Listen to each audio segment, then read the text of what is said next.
Lamar Wilkerson for Indiana basketball was one of the nation's best returning scorers from a year ago, but that includes behind the arc, and the Hoosiers are going to need it.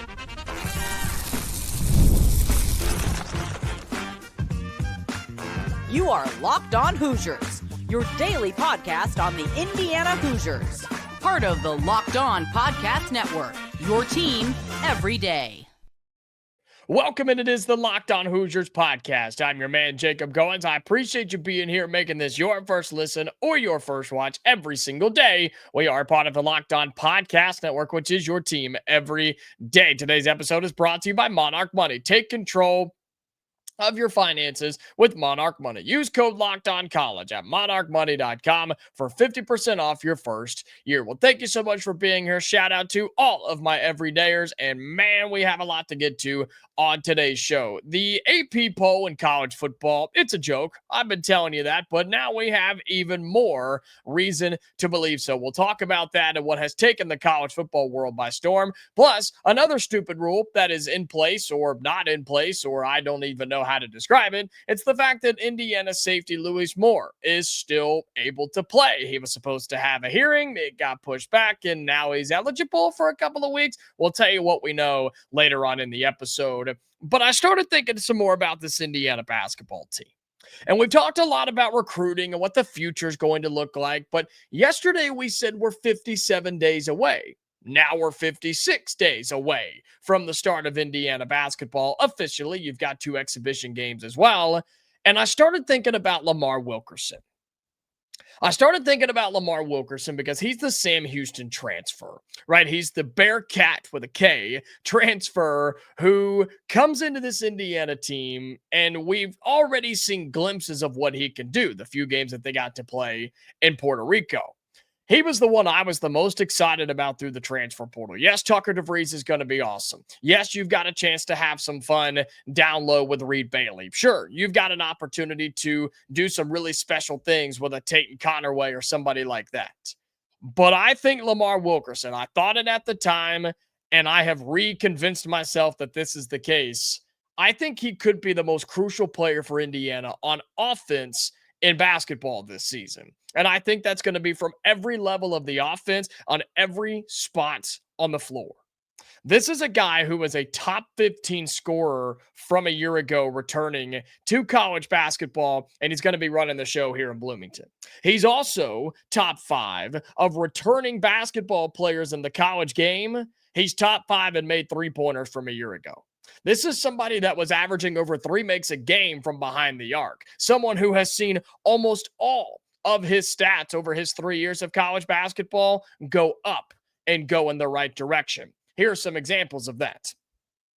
In his 3 years of playing since the 22-23 season, his minutes have gone up several minutes every single season. His field goal attempts have gone up several every single season. His field goal percentage has gone up in every single season. His 3-pointers made has gone up in every single season. His 3-point percentage has almost gone up every single season. Went from 37 to 34, but then a 10% jump, making over 44% of his threes last year.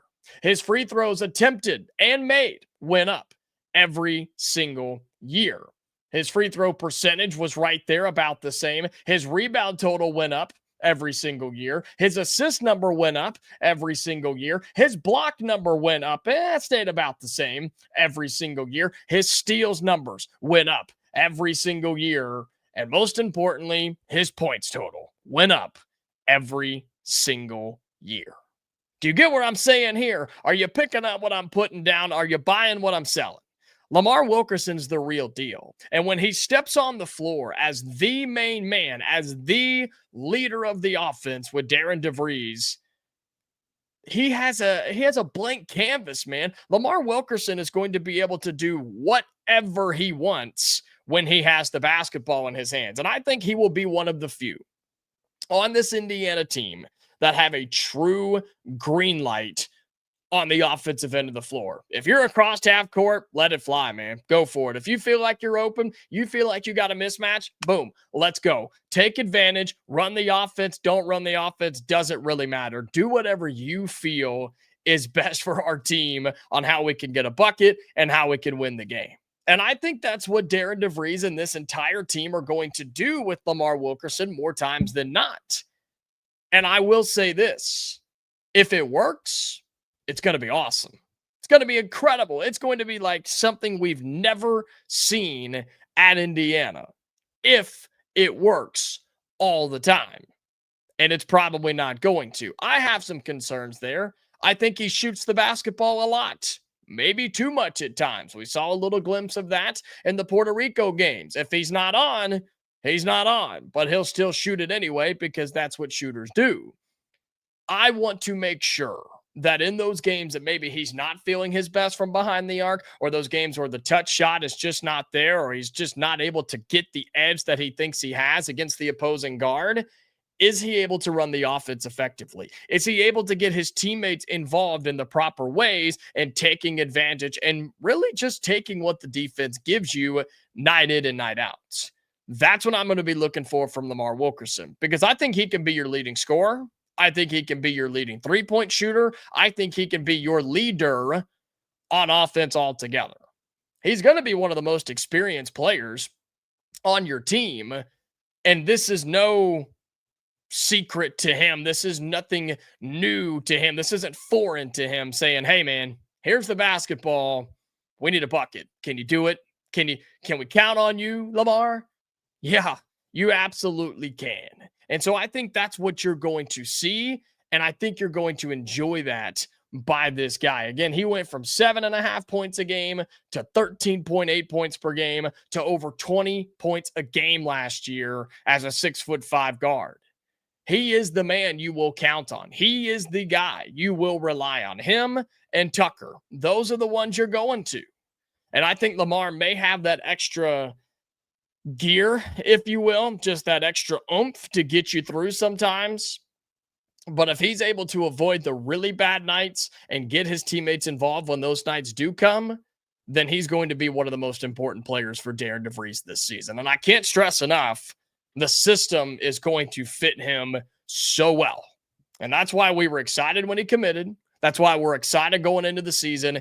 And Lamar Wilkerson will be that player at the guard spot that you can use if you're Darian Devries when you're out recruiting. All these guards we've been talking about recently, you can use Lamar Wilkerson as a perfect example. Hey, you see what he's doing for us?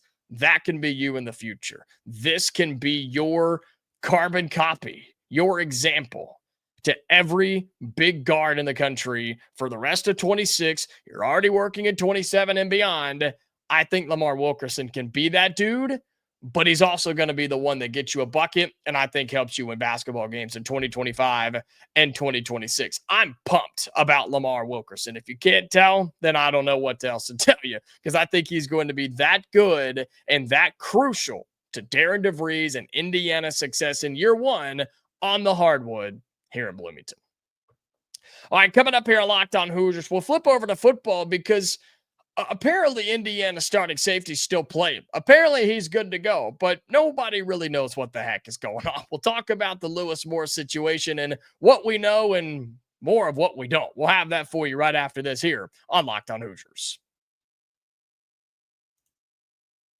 Today's episode of Locked On Hoosiers is brought to you by Mazda. Mazda crafts cars for those who do more than simply move. From footwork to breath work, athletes sweat out all the details, right? Mazda brings the same intention to how we craft every model. You can make everyday drives feel like anything but, from smooth handling to intuitive controls. With all-wheel drive and standard in every crossover SUV, you can drive with confidence through almost any season. Like our players, we sweat every detail, because when you make every move count, impossible becomes irrelevant. Mazda, move and be moved.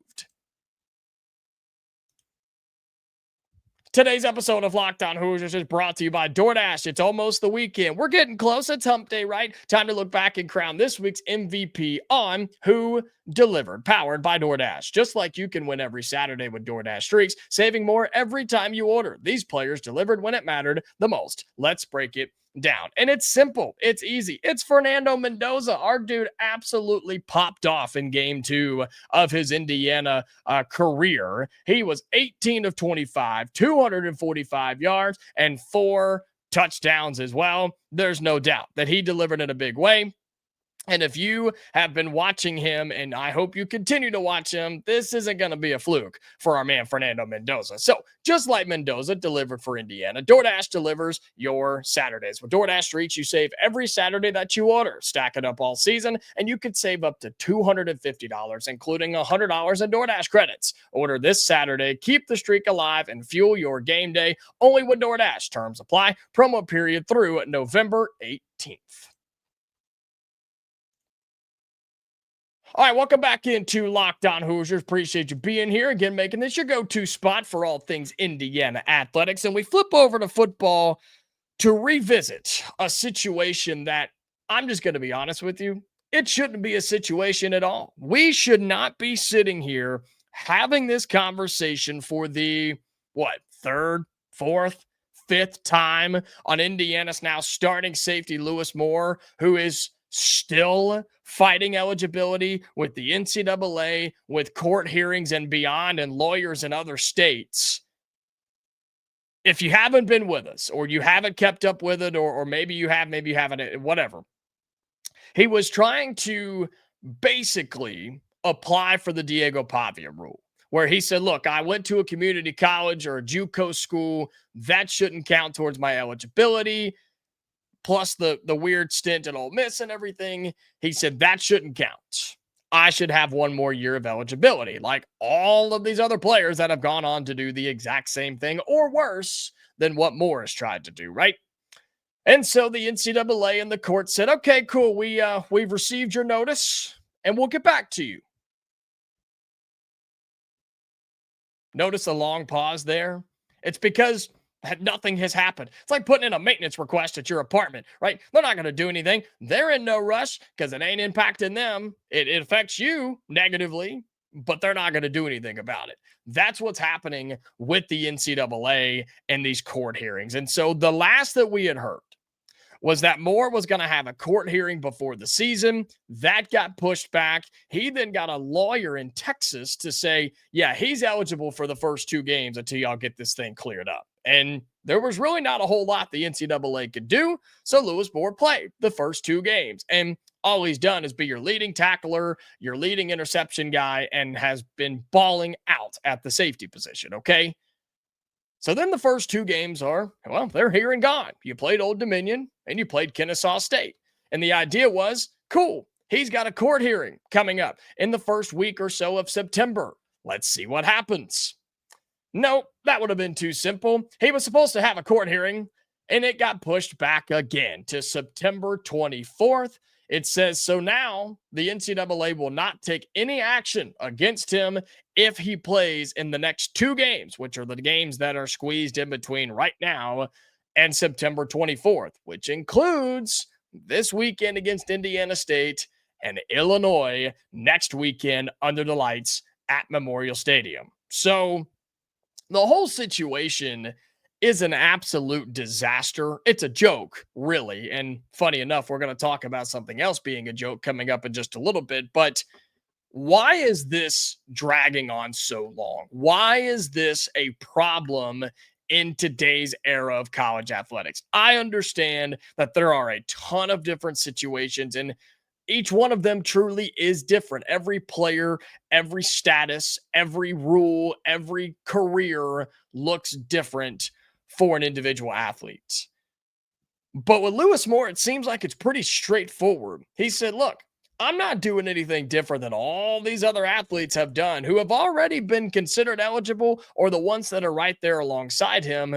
And again, there are some that are way more extreme than what he's trying to do. So why is it that we've kicked this can down the road 2, 3, and 4 times now? And the fact that you let this guy start the season and at some point in the middle of it could say, yeah, by the way, you're actually not eligible, bro.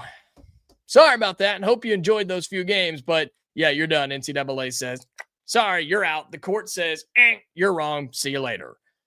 That's ridiculous. That's absurd. Can we sit back and think for a moment of just how dumb this entire idea is? I said this at the very beginning. I love Lewis Moore. I think he's somebody that Indiana needs because of the thinness you already have in your secondary, especially at the safety spot. But I said this at the very beginning. Either let him play or don't let him play. One way or the other. Let's have a decision before the season starts. There's no reason for this to be continuing into the year because the way that he looked at it and Indiana looked at it, and Kurt Signetti has spoke on this a couple of times. He said, look, we're handling this the best way we feel that we can because there's really not a whole lot of guidance here. There's really not a whole lot of help here. And so Indiana and Moore and his camp basically said, well, until you tell us that we're ineligible, we're going to treat it like we're eligible. And he has started playing, and he got the ruling from the judge in Texas to let him play the first 2 games, which seemed appropriate, I guess, at the time. But then I haven't seen anything on this that says he's getting another work order put in. He just said, at this point, they just said, well, you know what? The NCAA said they're not coming after us because they have no authority to come after you until you have this court hearing on September 24th. So now he's just going to play until they tell him he can't, which by this point could be 4 games into a 12-game season. I'm no mathematician, but that's a third of the way through the season, man. That's a third of the way through your season where the courts and the NCAA could say, yeah, we actually determined you can't play college football. What? Then why could he play the first 4? Why could he play the first 2? Why could he even be at practice if his eligibility was up in the air? And I'm not saying this about him in particular anymore. I'm zooming out and saying this in general. If somebody's eligibility is in question, they shouldn't be around the team. They should not be able to practice. They should not be able to benefit from the whatever you want to benefit from the benefits, really, of being a college athlete and then suiting up and playing for a school where it could come out that you are actually not eligible to play anymore. If that's in limbo, I'm sorry, you should have to sit out. And I hate to say that about our guy, but there needs to be some sort of a standard here to help clean all of this up. We're benefiting from it. Indiana is, no doubt about it. We are benefiting from this, and I hope it works out for him. And I hope that he does become eligible, and I hope he tells the NCAA to shove it and kick rocks like everybody else has.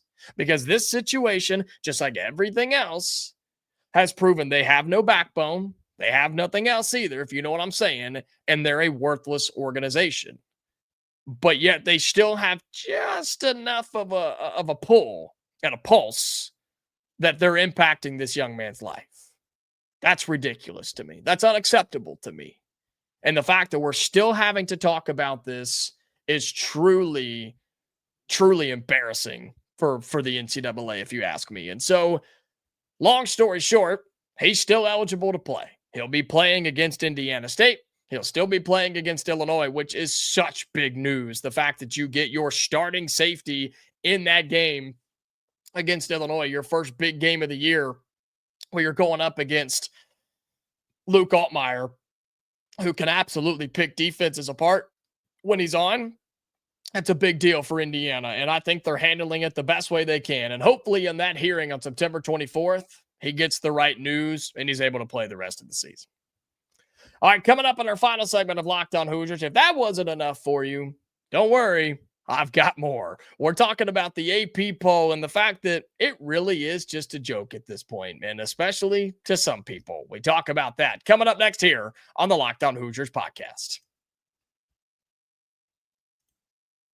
Today's episode of Locked On Hoosiers is brought to you by FanDuel. The NFL season is here, and FanDuel is making sure you're ready for kickoff with a can't-miss offer. Right now, new customers can bet just $5, and if your bet wins, you'll get $300 in bonus bets to use across the app. For me, I like betting on quarterbacks. I like betting on maybe sacks as well. Hey, do you have Micah Parsons getting a sack in his first game as a Packer? If you did, you could have won a little dollars on FanDuel, okay? And so, with again, your first $5 bet, if it wins, they're going to get you $300 in bonus bets. So, look, maybe you got a little parlay, maybe you got some inside scoop, maybe you think you've got the winners for week 2. Get on FanDuel and see if you can get paid. All right. If you're ready to play, download the FanDuel app right now by visiting fanduel.com to get started. That's fanduel.com to place your first $5 bet today. Today's episode of Locked On Hoosiers is brought to you by Monarch Money. Most people can't name all their financial accounts or even what they're worth, whether it's 401ks or some property you may have or any investments that you're a part of. And when you don't have the full picture, you can end up leaving money on the table. That's why there is Monarch Money. It's an all-in-one personal finance tool that brings your entire financial life together in one clean, easy-to-use interface on your laptop or on your phone. Monarch is built for people in busy lives. If you put off organizing your finances, like I did, Monarch is for you. Monarch does the heavy lifting for you. You can link all your accounts in minutes, see clear data visuals, get smart categorization of your spending, and finally feel in control of your money without ever touching a spreadsheet. And so if you've got a partner or you're trying to just figure it all out and you feel like you need a little bit of help, Monarch Money is the place for you. Don't let financial opportunities slip through the cracks. Use the code LOCKEDONCollege at monarchmoney.com in your browser for half off your first year. That's 50% off your first year at monarchmoney.com and use the code LOCKEDONCollege. All right, final segment here on Locked On Hoosiers. Again, thank you so much. Be sure you like the video, comment your thoughts down below if you're on YouTube, of course, and hit that subscribe button to make sure that you never miss a new episode of Locked On Hoosiers. And if you are listening on audio, hit the subscribe button if it's there, if there's a follow button there, or just hit the notification, the little bell, so you don't miss new episodes when we post them on audio as well. And I didn't plan on making this a giant rant session today, but that's kind of where we are, because if you were on the internet yesterday, you saw college football fans having an absolute meltdown. And they were actually in the right this time. It's something that we've been talking about. It's something that I have told you about. It's something that I have thought was so incredibly dumb for a long, long time. And that's the idea of the AP poll. Now, I think rankings are important, and I think they are necessary, but having them in the first month of the season, or even longer than that, is incredibly bad, in my opinion. Because what it does is it gives a false narrative about a team that you simply don't know anything about. Oh, they brought in a top offensive lineman transfer. Okay, cool. How's it going to fit with that system? How's it going to mesh with the guys around him? How's it going to mesh with the quarterback standing behind him? Oh, well, they bring their top receiver back from last year. Really? That's great, because the dude throwing the football to him is brand new. He's a rookie. He's a freshman. Oh, well, I mean, they kept both their coordinators. Okay, fine. But the defensive line coach is gone. The quarterback's coach left. You can't predict what is going to happen before a game is even played. And that's been my argument the entire time. You are now setting an expectation on a team that has not played a single game yet. And the best example is Florida State last year. They were a top 10 team when they went to Dublin and got beat by Georgia Tech.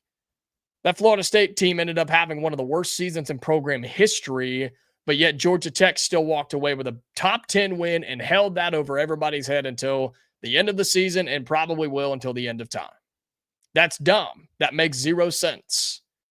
But now we got some clarity on the AP poll as a whole, because if you were on the internet yesterday, you saw college football fans ripping a young lady apart. Not literally, but there was a young lady who was a part of the AP poll voters, and there's hundreds of them, which makes this even worse, I think, to where she had a couple of votes and a couple of decisions on her AP poll ballot, because they all get posted. There's an account somewhere that posts every single person's 1 through 25 ballot. She had Florida. After losing to South Florida, the Gators moved up 2 spots, and South Florida was still not ranked in her top 25. And people saw this, And I believe it was a South Florida fan that said, hey, can we get this lady on the phone and see what the heck is going on here? Can we see what in the world she was thinking? And I give her credit. I wouldn't have done it, but I give her credit. She hopped on some call, some Zoom, some podcast, some something, and she got on there and she said, yeah, I'm not going to really go into my whole strategy or anything, but I don't really have one. And I mean, it doesn't really matter that much anyway. It's only week 2. I'm sorry, what?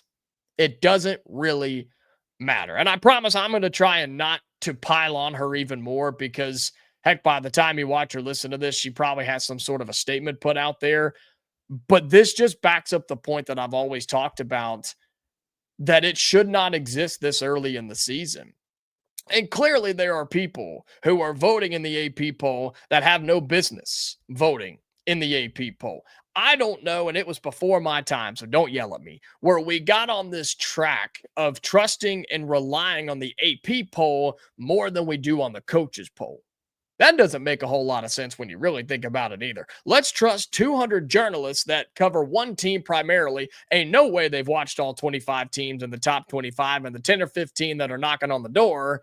Let's trust those guys and girls over the coaches who are actually a part of the sport. I think that's kind of wild to think about for just a moment. But regardless, my argument here, and Indiana's not really in all of this. We're ranked 22nd in the country. We'll get our ranking when we beat some good teams like Illinois next week. It's the idea that rankings should not exist this early. And you've got people who are voting on it that say it doesn't matter. Our buddy Spencer McLaughlin of Locked On College Football said this, and I'll leave you with it. He said, if you're doing something as your job and it doesn't matter, then why are you doing it? And I think that entire mantra should be pumped into every single AP poll voter, into the entire NCAA building, and all over the walls at anywhere you can imagine. The AP poll this early is ridiculous. And then halfway through the season, we're like, yeah, that's cool, but let's just swap and go to this other poll that we like to talk about, the college football playoff rankings. That was a prime example of why the system is broken and needs to change. And I hope she figures it out. I hope everybody else figures it out. And I hope one day, it'll never happen because of TV ratings, radio ratings, podcast ratings, and things. But I hope one day we get away from relying on the number next to a team's name and taking it to the grave one way or the other. Because that's what the problem is here. That's what all the commotion has come from. Again, Indiana's not on the bad end of it, but we could be, and other teams are.